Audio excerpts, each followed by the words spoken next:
Shri Vinayak Suzuki सिंधुदुर्गचे अधिकृत विक्रेते Shri Vinayak wheels private limited या उन्हाळ्यात सुझुकी सोबत लॉंग ड्राईव्हचा आनंद घ्या आणि मिळवा खात्रीशीर आकर्षक भेटवस्तू। पत्ता प्लॉट नंबर 92 MIDC तालुका कुडाळ जिल्हा सिंधुदुर्ग।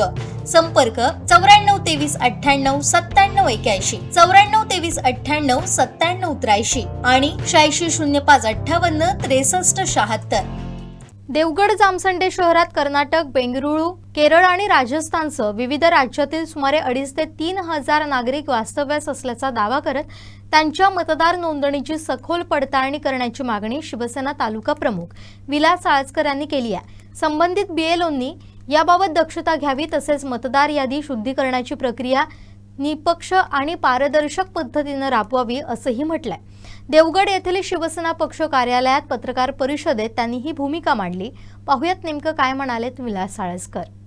संपूर्ण महाराष्ट्रामध्ये SIR स्पेशल इन्व्हिटेशन रिव्हिजन हा कार्यक्रम गावोगावी चालू आहे। त्याच्यामध्ये आपला सिंधुदुर्ग जिल्हा पण आहे। सिंधुदुर्ग जिल्ह्यातील देवगड तालुका सुद्धा आहे। देवगड तालुक्यातील SIR बाबत सांगायचा मुद्दाम विषय असा आहे, देवगड तालुक्यामध्ये एकूण 136 बूथ आहेत। 136 बूथवरती प्रत्येक राजकीय पक्षांचं BLA नेमणूक करावी म्हणून वारंवार सूचना आलेल्या होत्या। त्यानुसार काही राजकीय पक्षांनी, काही सर्वांनी, आम्ही सुद्धा काही लोकांनी थोडे बहुत BLA दिलेले आहेत आणि हा कार्यक्रम गेले 10 दिवसापासून चालू झाला आहे SIRचा। तर आज कालपासून 2-3 ठिकाणी चाचपणी केली असता असं काही एक विषय निदर्शनामध्ये आला की शासकीय जे BLO SRI नेमलेले आहेत त्यांच्याकडेच ते SRIचे फॉर्म असतात आणि ते त्याच्यामध्ये काही कृषी सहाय्यक आहेत, ग्रामसेवक आहेत, नगरपंचायती कर्मचारी आहेत, पोलीस पाटील आहेत, सहाय्यक अशा बऱ्याच जणांची नियुक्ती केलेली आहे आणि त्यांच्या प्रत्येकाचे नंबर, राजकीय पक्षाचे नंबर अशी यादी संपूर्णकडे आम्हाला मिळालेली आहे। तर त्याच्यामध्ये बघितलं असता 2-3 ठिकाणी असं आढळून आलं की गावागावामध्ये ग्रामपंचायत लेवलला जो शासकीय BLO असेल तो राजकीय पुढाऱ्यांच्या असेल किंवा कोणत्या सत्ताधाऱ्यांच्या कोणत्या चालण्यानुसार असेल म्हणावा की तो एकाच ठिकाणी बसून आपल्याच परिचयाच्या लोकांना बोलवून त्यांच्या फॉर्मचं वाटप केलं जाते आणि इतर ठिकाणी आम्ही 3 वेळा आलो असं सांगून जाऊन त्यांची नावं कट करण्याचा षडयंत्राचा कार्यक्रम निदर्शनास येत आहे।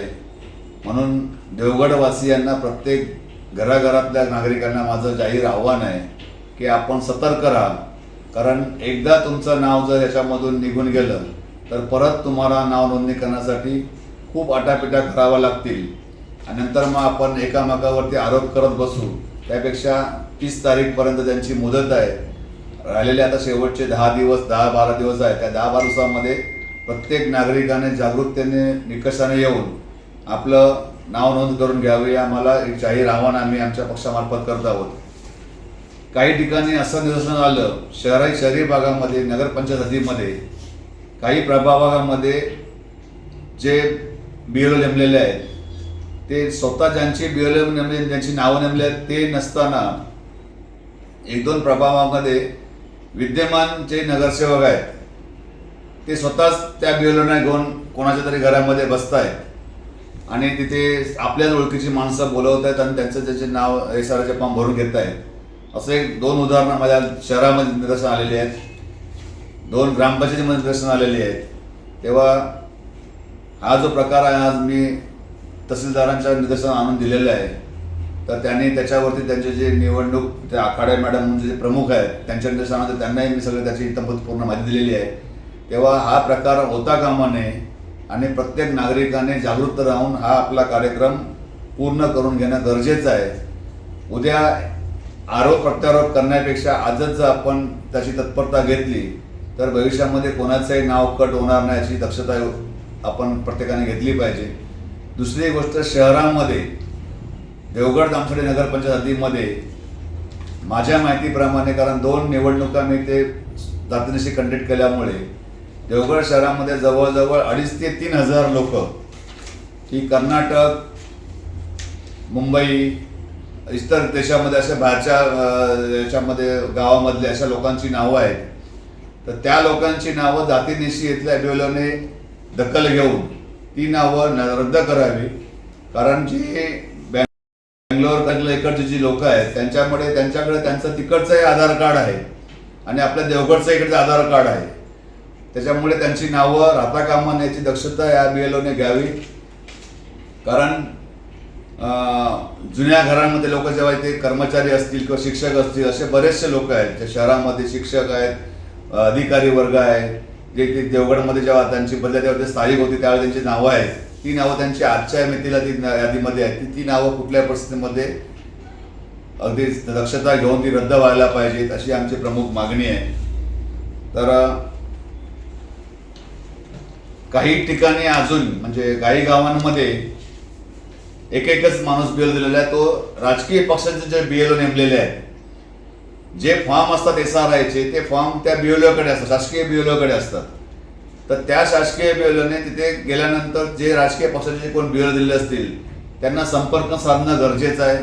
त्यांना बरोबर घेऊन त्यांचा विचारमय करून त्याचा कामाचं वाटप जर केलं तर ही प्रक्रिया राबवण्यात अजून सुलभ होईल असं आमचं स्पष्ट मत आहे. तर याच्यामध्ये कुठल्याही राजकीय पक्षाचा हस्तक्षेप नसता हा निपक्षीय हा कार्यक्रम व्हायला पाहिजे या मताचा मी आहे. आणि ही कुठल्या पक्षाची SRI स्कीम राबवणं ही कुठल्या पक्षाची मक्तेदारी असता कामा नये आणि त्याच्या प्रभावामध्ये कोणी राहू नये. कारण बऱ्याच ठिकाणी असं निदर्शन आमच्या येतं आहे. कारण ज्यावेळी 2011मध्ये जनगणना ज्यावेळी करण्यात आली त्यावेळेला सुद्धा त्याच वेळचे जे विद्यमान सरपंच होते त्या सरपंचांनी स्वतः ग्रामपंचायतीमधून आपल्या लोकांची त्या ह्याच्यामध्ये जनगणनेमध्ये नावं दिली. त्याच्यामुळे ज्यांना खरोखर ज्यांना गरज आहे ते लोक लाभापासून वंचित राहिले आणि ज्यांची स्लॅबचे घरं आहेत, त्यांची घरं आहेत, जमीन जागा आहे ते आज दारिद्र्याखाली आलेले आहेत.